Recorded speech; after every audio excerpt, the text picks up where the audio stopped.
Hello, good morning everybody. आप लोगों को हम आज सिंप्लीफिकेशन के बारे में बताएंगे। तो सिंप्लीफिकेशन बहुत लोग बहुत हल्के में लेते हैं, क्योंकि जानते हैं कि हम तो सिंप्लीफिकेशन कर ही लेते हैं, बहुत आसान होता है। तो इसके बारे में आपको यहाँ देखना है कि कितना आसान होता है। तो यहाँ देखिए, इसमें ज़्यादातर आप जो भी गणनाएँ करते हैं सब सिंप्लीफिकेशन ही होता है। जो भी सवाल हल करते हैं वो सिंप्लीफिकेशन के ही अंतर्गत आता है। तो देखिए, बोडमास का नियम होता है, तो अक्सर लोग मान लेते हैं कि सिंप्लीफिकेशन मतलब बोडमास। बोडमास मतलब वी बोडमास मतलब यहाँ विनकुलम, और बोडमास का तो सब जानते ही हैं क्या होता है।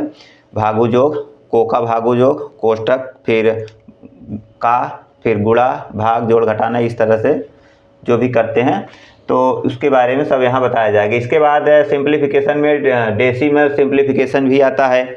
डेसिमल से संबंधित जो सवाल आप लोग हल करते हैं वो सिंप्लीफिकेशन ही है।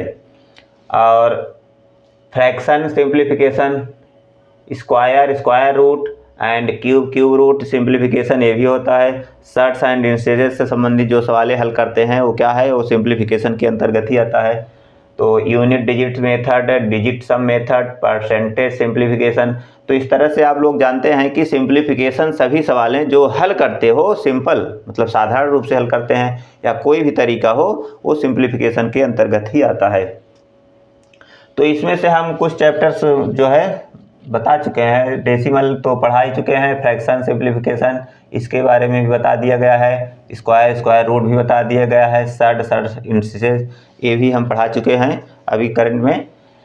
इसके बाद अभी जो चैप्टर बचे हैं उसके बारे में सब हम धीरे धीरे वीडियो बना रहे हैं। तो आज हम बेसिकली बोडमास पर ही चर्चा करेंगे, तो इसके बारे में आपको विस्तार से बताया जाएगा।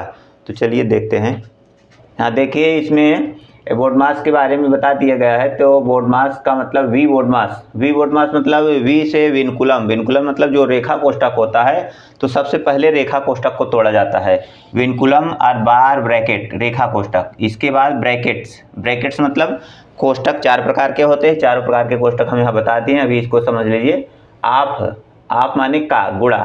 तो इसके बाद सबसे पहले विनकुलम, फिर ब्रैकेट, फिर आप माने का वाला हल करते हैं। फिर डिवीजन मतलब भाग का कार्यक्रम जो भी होगा उसको ख़त्म करेंगे। इसके बाद मल्टीप्लाई होगा, फिर एडिशन, फिर सब्ट्रैक्शन।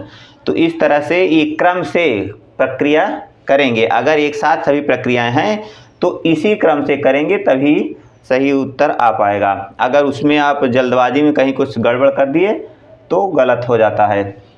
इसको हिंदी में अगर याद करना चाहें तो को का भागु जोग, को का भागु जोग, को मतलब कोष्ठक, कोष्ठक मतलब विनकुलम कोष्ठक हो या कोई भी कोष्ठक हो, वो कोष्ठक को पहले ही तोड़ा जाता है। कोष्ठक तोड़ने का भी क्रम होता है, उसको हम यहाँ भी बताएंगे। फिर का माने गुणा, भाग, फिर गुणा, जोड़, घटाना। को का भाग जोग से भी याद कर सकते हैं कि हमें पहले क्या करना है। इसके बाद देखिए कोष्ठक के प्रकार। कोष्ठक 4 प्रकार के होते हैं। रेखा कोष्ठक, छोटा कोष्ठक, मझला कोष्ठक और बड़ा कोष्ठक। ये जिस क्रम से लिखा गया है इसी क्रम से तोड़ा भी जाता है। सबसे पहले आप क्या किए, सबसे पहले रेखा कोष्ठक तोड़ दिए, उसके बाद छोटा कोष्ठक तोड़ेंगे, फिर मझला कोष्ठक तोड़ेंगे, फिर बड़ा कोष्ठक तोड़ते हैं। तो इस क्रम से कोष्ठकों को तोड़ा जाता है। तो सबसे पहले आपको रेखा कोष्ठक देखना होगा। अगर है तो रेखा कोष्ठक बहुत कम दिया जाता है, कभी कभी आ जाता है।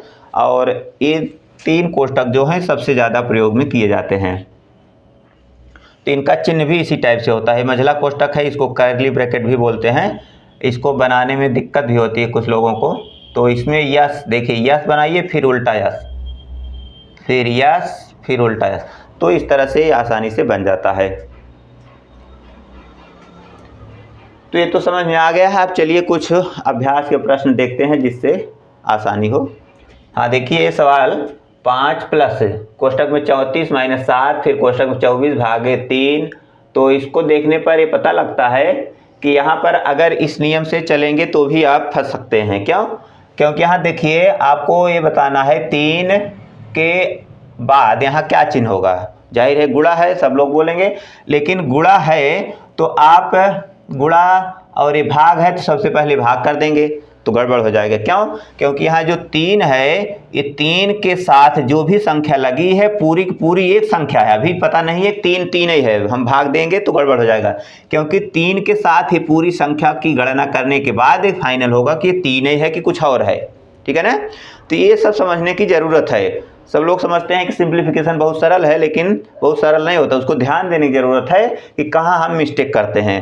परीक्षा में बहुत सिंपल सवाल नहीं पूछा जाएगा जो बच्चे आसानी से हल कर लें, वो उसमें कुछ ट्रिक लगा कर देते हैं जिससे बच्चे फंस जाते हैं। तो यहाँ आपको ये ध्यान देना है, 3 गुणे है मतलब इसका यहाँ आप है, आप नहीं दिया गया है लेकिन आप माना जाएगा, क्योंकि यहाँ कोष्टक के अंदर जो भी सामग्री है सब आपके अंतर्गत आएगी। 3 का ये सब हैं, मतलब 3 के ही हैं ये सब, तब फाइनल होगा कि 3 क्या हो रहा है, आगे कुछ संख्या बढ़ रही है घट रही है। ठीक है ना?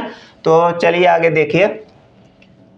तो इसको हल करेंगे 5 प्लस 34 माइनस 7 कोष्टक में 24 भागे 3। तो यहाँ देखिए, यहाँ पहले हम इतने को ही ध्यान देंगे, रेखा कोष्टक। तो रेखा कोष्टक में हमें इतनी गणना देखना है। तो यहाँ सबसे पहले आपको क्या करना होगा, गुणा करना होगा, क्योंकि यहाँ इसमें भी भागभुजयोग का नियम लग जाएगा।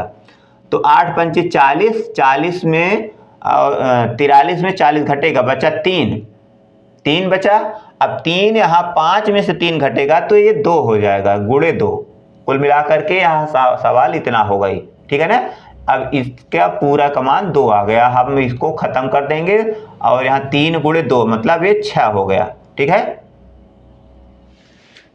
चलिए आगे, 5 प्लस 34 माइनस 7। अब यहाँ देखिए 3 दूनी 6, 6 चौक 24, तो ये हो गया 4। ठीक है ना? मंझला कोष्टक भी खत्म हो गया। इसके बाद 5 प्लस 34 और ये 7 चौक 28, तो 34 में से 28 घटा देंगे, तो 5 प्लस 34 में से 28 घटेगा, 6 बचा, 6 5 11। तो इसमें 11 ऑप्शन बी सही रहेगा। ठीक है? ये ऑप्शन बी आंसर होगा। तो थोड़ी थोड़ी बातें ध्यान देंगे तो बहुत कठिन नहीं होता है, तो इन सबको ध्यान में रख करके हल करना चाहिए। देखिए अगली सवाल है, 3 भागे कोष्टक में 8 माइनस 5 है, फिर भागे 4 माइनस 2, फिर भागे है 2 प्लस 8 बटे 13। तो यहाँ पर देखिए पहले हम यहाँ से हल करना शुरू करेंगे, बीच में सबसे पहले छोटा कोष्टक यहाँ हल करना होगा, क्योंकि रेखा कोष्टक तो है ही नहीं। तो चलिए 3 भागे 8 माइनस 5, यहाँ देखिए 8 माइनस 5 है तो ये छोटा कोष्टक भी है, तो इसको आप हल कर सकते हो, इसमें कोई दिक्कत नहीं रहेगी। 8 में से 5 घटेगा 3, भागे 4 माइनस 2, इसको भी हल कर लो, 4 में 2 घटा 2, फिर भागे यहाँ कोष्टक है इसको भी हल करेंगे, 13 दूनी 26, 26 8 34, 34 बटे 13 मझला कोष्टक बड़ा कोष्टक। 3 भागे 2 गुणे, देखिए भागे है और ये बटे में है, तो हम इसको अगर उल्टा कर देंगे तो गुणे हो जाएगा, ये 13 बटे 34 हो जाएगा। इसको काट दीजिए, 2 1 के 2 17 बन गया।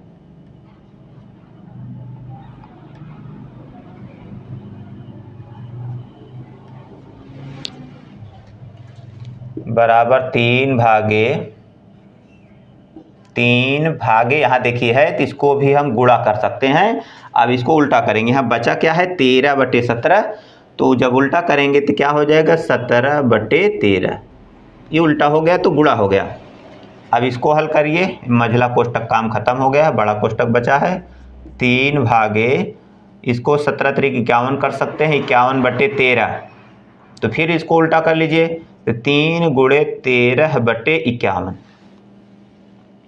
3 1 के 3, ये बच गया 17, तो 13 बटे 17, 13 बटे 17 इसमें है, पहला ऑप्शन सही रहेगा, बराबर ए। ठीक है? ऑप्शन ए सही है। अगला सवाल है, 4 माइनस 2 माइनस 3 घाते 0 प्लस 3 घाते 2 भागे 1 प्लस 3 का मान क्या होगा।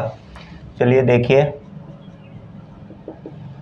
यहाँ पर देखिए 2 माइनस 3 घाते 0 है, तो 0 है, किसी भी संख्या घात 0 है तो वो 1 हो जाती है, तो यहाँ इसका मान 1 रहेगा। 4 माइनस सीधा 1 कर दो, प्लस 3 घाते 2, 3 त्रिक्का 9 भागे 1 प्लस 3 भागे 1 तो खत्म, 4 माइनस 1 प्लस 9 प्लस 3। तो देखिए यहाँ बचा क्या है, जोड़ और घटाना। तो जोड़ घटाना में उल्टा सीधा चल जाता है, आप चाहे पहले जोड़ो चाहे पहले घटा लो, इसमें बहुत फर्क नहीं पड़ने वाला है, लेकिन क्रम से ही चलेंगे, कहीं कहीं कंफ्यूज हो करके गलत भी कर सकते हैं। तो 9 3 12 4 16 माइनस 1, 16 में से 1 घटेगा 15, 15 बी ऑप्शन सही रहेगा। ठीक है, तो इस तरह से आप लोग अभ्यास करते रहिए, जिससे अभ्यास करने से आपकी स्पीड बढ़ी रहे। तो आज हम यहाँ इसकी बेसिक चीज़ें सब बता दिए हैं। अगले अभ्यास के लिए फिर अगले वीडियो मिलेंगे, तब तक के लिए goodbye, thanks for watching.